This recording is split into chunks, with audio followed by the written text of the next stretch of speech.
Stop. Don't buy an airport, at least not until you watch this video. Because from the outside, these massive hubs look like simple transit points where planes land, drop off passengers, and take off again.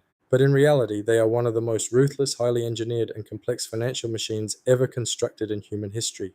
From the psychological traps hidden in the duty-free walkways designed to extract every single dollar from your pocket, to the secret multi-million-dollar slot trading markets operating at 3 a.m. while the rest of the world is fast asleep. Today, we are taking a deep dive into the real, audited annual financial balance sheets of global mega hubs like London Heathrow, Dubai International, and Singapore Changi. We will break down exactly how an airport prints millions of dollars in a single 24-hour cycle, hour by hour, category by category. Section 2, the 3 a.m. cargo and slot warfare. Right now it's 3 a.m. high in the night sky above New York. A massive Boeing 777 freighter glides quietly through the clouds. While passengers sleep, this cargo monster carries over 100 tons of high-value goods, temperature-sensitive pharmaceuticals, and cross-border e-commerce. When this aircraft touches the runway, a cascading wave of aeronautical fees triggers instantly. First, the maximum takeoff weight fee, or MTOW. A fully loaded heavy jet pays anywhere between $3,500 to $5,200 just for using the asphalt for a few seconds during touchdown. Second, noise surcharges and environmental taxes. Night landings pay up to a 200% premium in European hubs like Frankfurt or Heathrow due to strict curfew penalties. Third, jet, bridge, and gate connection fees, which charge by the exact minute. Before the pilot even cuts the engines, the airline owes the airport over $6,000. Yet, the real secret money machine operating in the shadows of the night is the landing slot market. An airport slot is a legally binding property right granting an airline a specific 15-minute window to land or depart. Because runway capacity is strictly limited by air traffic control physics, these slots have turned into financial assets worth more than gold. In 2016, Oman Air made aviation history by paying Kenya Airways a mind-blowing $75 million for a single early morning landing slot at London Heathrow. Let that sink in. $75 million just for the right to land one plane at 6:30 a.m. every day. Why? Because arriving at 6:30 a.m. allows business travelers to reach London financial districts by 8:30 a.m., yielding premium ticket sales that justify the multi-million-dollar investment. Airlines trade these slots on private secondary markets, and airports hold total control over who gets to keep them under the 80-20 use it or lose it rule. If an airline fails to operate 80% of its scheduled slots, the airport confiscates the slot for free and auctions it off to the highest bidder. Section 3, the morning peak and aeronautical revenue. As the clock hits 5:30 a.m., the airport transitions from quiet cargo handling to high-density passenger operations.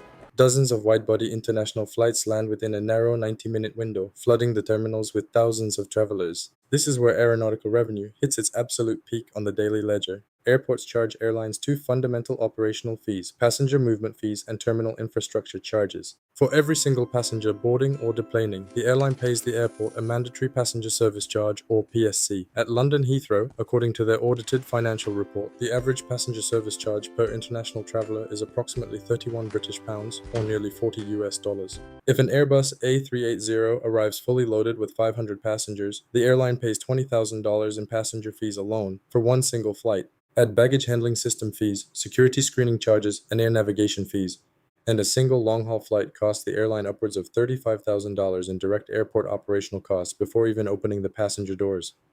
Between 6 a.m. and 9 a.m., a hub like Singapore Changi handles over 120 flights. In just 3 hours, aeronautical cash collections crossed $3.8 million.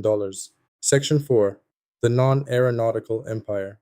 Yet, here is the dirty secret of modern airport economics. Aeronautical revenue barely covers the actual cost of running the runways, security gates, and air traffic infrastructure. The real profit, the massive eye-watering net margins that make airports lucrative infrastructure assets, comes from non-aeronautical revenue. In fact, according to Airports Council International, non-aeronautical sources generate up to 50 to 60% of a major airport's total net bottom line. The moment a passenger crosses security control, they cease to be a traveler and become a captive consumer. Welcome to the golden hour, the 60 to 90 minutes of forced idle time before boarding. Airport architects explicitly design terminals to maximize retail exposure using behavioral psychology. First, the forced meander. You cannot walk in a straight line from security to your gate. The path is intentionally curved, forcing you to walk directly through the duty-free store. Studies show that curved paths increase passenger retail exposure by up to 60% compared to straight corridors. Second, the right-hand bias. Over 80% of the population is right-handed and naturally looks and turns right when walking. Therefore, airports place high-margin luxury brands like Rolex, Gucci, and high-end alcohol strictly on the right side of the main terminal artery. Third, flooring psychology. Main walkways use hard, polished tile that makes rolling suitcases loud and pushes passengers to move quickly. But inside retail zones, airports install thick, soft carpeting. The instant your wheels hit carpet, noise drops, your walking pace slows down by 30%, and your brain enters a relaxed shopping state. And how do airports make money from these shops? They don't just charge standard rent. Airports collect a base rent or a concession fee of 15 to 30% on total gross sales, whichever number is higher. In top-tier hubs like Dubai International, duty-free sales alone generate over $2 billion annually. That means Dubai management collects over $400 million a year simply by taking a cut from perfumes, chocolates, and liquor. Section 5. Parking, land, and real estate monopolies.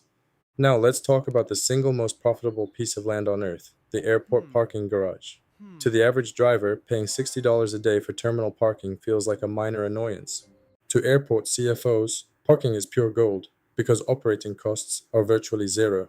There are no complex jet bridges to maintain, no air traffic controllers to pay, and no high-tech security scanners needed. It's simply a slab of concrete, paint lines, an automated ticket barrier, and security cameras. A mega hub like Dallas/Fort Worth manages over 40,000 parking spaces. At an average occupancy rate of 80%, parking operations pull in over $150 million in pure annual revenue, with profit margins exceeding 70%. Even if you don't park, you cannot escape paying the airport. Enter curbside access fees and drop-off charges. At major UK airports like Manchester or London Gatwick, simply pulling your car up to the terminal curb for 5 minutes to drop off a family member incurs a mandatory £5 to £6 drop-off fee. If Uber or Lyft drivers enter airport grounds, automated license plate cameras instantly charge the rideshare company a $4 to $8 access toll, which is silently passed on to your final receipt. Additionally, major airports act as massive commercial real estate developers. They own the land surrounding the runways, known as the Aerotropolis Zone. Airports lease this land at exorbitant rates to hotel chains like Hilton and Marriott, cargo giants like FedEx and DHL, and aircraft maintenance firms. By mid-afternoon, between retail concessions, parking fees, drop-off tolls, and real estate leases, non-aeronautical cash collections hit $4.2 million for the day. Section 6. Airport versus airline warfare. You might assume that airlines and airports are happy partners, working together to transport passengers. In reality, they are locked in a permanent, brutal economic Cold War. Airports are localized monopolies. If an airline wants to serve London, Paris, or Tokyo, they must use the handful of airports serving those cities. Because of this monopoly power, airports constantly raise passenger fees and landing tariffs to fund grand expansion projects. Airlines, operating on razor-thin net profit margins of 2 to 4%, fight back aggressively. Look at ultra-low-cost carriers like Ryanair. Ryanair's entire business model relies on bullying regional airports. They approach smaller, underutilized airports in Europe and say, if you want our 5 million annual passengers, you must charge us zero landing fees and instead pay us a subsidy for every passenger we bring. If the airport refuses, Ryanair instantly pulls its planes and abandons the airport, leaving the facility bankrupt. On the flip side, legacy carriers like British Airways or Emirates negotiate long-term use and lease agreements at major hubs. Under residual lease models, airlines guarantee to pay whatever operating costs the airport cannot cover from retail in exchange for veto power over the airport's capital expansion plans. This constant tug of war determines exactly how much you pay for your ticket every time you fly. Section 7. The colossal cost structure and crisis profiteering. It is now 8:30 p.m. So far, our hypothetical megahub has collected over $8 million in gross revenue today. So why aren't airport operators the richest entities on the planet? Because running an airport is one of the most expensive operational nightmare tasks in human civilization. Pillar 1. Labor and human resources. A megahub employs between 15,000 and 60,000 people across security screeners, runway marshals, baggage handlers, firefighters, and administrative staff. Daily payroll and benefit costs, $2.1 million. Pillar 2. Infrastructure debt servicing. Airports are built on astronomical debt. Building a single new runway or terminal costs between $3 to $12 billion. Daily interest and principal debt payments, $1.8 million. Pillar 3. Energy, utilities, and runway friction maintenance. Airports consume as much electricity as a city of 100,000 people to run HVAC systems, baggage sorting belts, and terminal lighting. Furthermore, heavy jet landings leave tons of molten rubber on runway asphalt every day. Specialized high-pressure hydroblasting trucks must clean the rubber every night to prevent planes from hydroplaning during rain. Daily utility and maintenance costs, $1.2 million. And Pillar 4. security, IT systems, and insurance premiums. $900,000 daily. Now, what happens when disaster strikes? At 9:45 p.m., a severe thunderstorm halts operations. 40 flights are grounded or delayed. To a normal business, a shutdown means zero income. To an airport, delays trigger unique crisis revenues. Planes stranded at gates after their scheduled departure slot pay extended gate congestion surcharges. During winter storms, de-icing operations become a massive cash machine, spraying a single Boeing 777 with heated glycol fluid to remove ice costs up to $15,000 per application, and thousands of stranded passengers stuck in terminals spend millions extra on overnight airport hotels, food courts, and lounge upgrades.